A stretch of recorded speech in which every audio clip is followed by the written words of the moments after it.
Hola, queridos alumnos y alumnas. Llegamos a nuestra tercera clase de español en ese segundo bimestre, ¿está bien?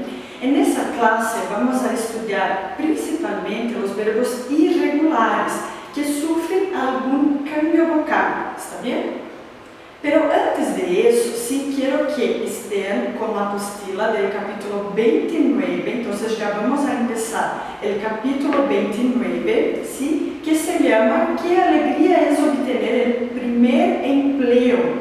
Antes de estudiar los verbos, tenemos una parte en la apostila que está en la página 7, donde estudiamos el léxico, ¿sí? El vocabulario de la lengua, más específicamente las expresiones de alegría y de tristeza. Entonces, las expresiones de alegría, o sea, que demuestran alegría por algo que ocurrió, son qué genial, qué alegría, qué emoción, qué felicidad, qué bueno. Entonces, esos son algunos ejemplos, los más utilizados en español. Y tenemos también algunas expresiones que se utilizan para demonstrar tristeza, ¿sí? Para demostrar que estamos tristes. Entonces, algunas de las más utilizadas en español son que espanto, que rabia, que pena, que mal, que lástima, ¿sí? ¿Está bien? Después vamos a ver la relación de esas expresiones con los verbos en presente de subjuntivo. Muy bien, en las clases pasadas nosotros estudiamos los verbos regulares y algunos verbos irregulares en presente de subjuntivo, que es aquel modo verbal en lo cual expresamos posibilidades, deseos, esperanza de que algo ocurra, por ejemplo. En ese capítulo 29 tenemos más algunos verbos irregulares que sufren algunos cambios vocálicos. Vamos a ver, ¿sí? Por ejemplo, el verbo querer. Mira cómo se queda su conjugación. Para que yo quiera, tú quieras, él quiera, nosotros queramos, vosotros queráis, ellos quieran. ¿Qué ocurre con la raíz del verbo querer? Mira, la letra E se convierte en IE.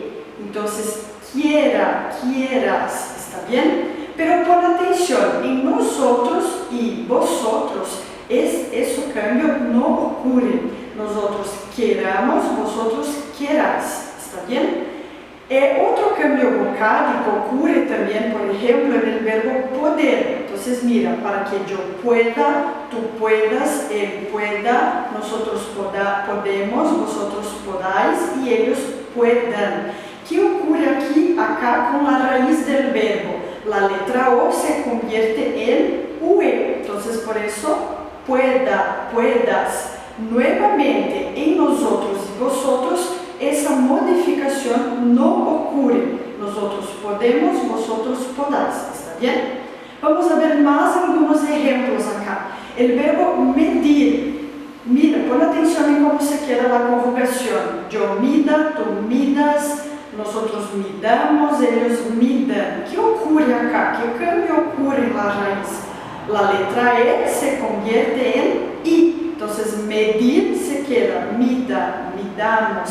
Aquí el cambio ocurre en todas las personas. Y por último, aquí para esta clase, yo traje el verbo huir, ¿sí? Que significa fugir. Entonces, huir, mira, ¿qué cambio ocurre acá? Huir se convierte en UY. Entonces, antes era U e a letra I, e depois se converteu em U e Y, né? Em português. Então, yo huya, tú huyas, él huya, nosotros huyamos, vosotros huyáis y ellos huyan. ¿Está bien? El cambio también ocurre en todas las personas, ¿cierto? Muy bien, entonces vamos a ver algunos ejemplos de uso de esos verbos, ¿sí? Qué alegría que Adriana vuelva al país después de tantos años. Entonces, mira, cuando utilizamos expresiones que demuestran alegría o entonces tristeza, generalmente utilizamos los verbos en subjuntivo. Entonces, qué alegría que Adriana vuelva al país. Então, que alegria que ela volte ao país depois de tantos anos, né? Ou então, o exemplo 2, que bueno que pienses seguir los estudios, ¿sí? Entonces, qué bueno que piense seguir. Então, é uma possibilidade de seguir os estudos, certo? Muy bien, yo traje entonces sobre este contenido algunas actividades que deben realizar en la apostila. Sobre las expresiones de alegría y de tristeza, actividad 1 de la página 7, sobre el presente de subjuntivo, los verbos irregulares que hemos visto acá, las actividades 2, 3 y 4 de las páginas 9 y 10. ¿Está bien? Pueden enviarme sus dudas sobre el contenido y se quedan atentos también a la plataforma iónica. Gracias y hasta luego. Adiós.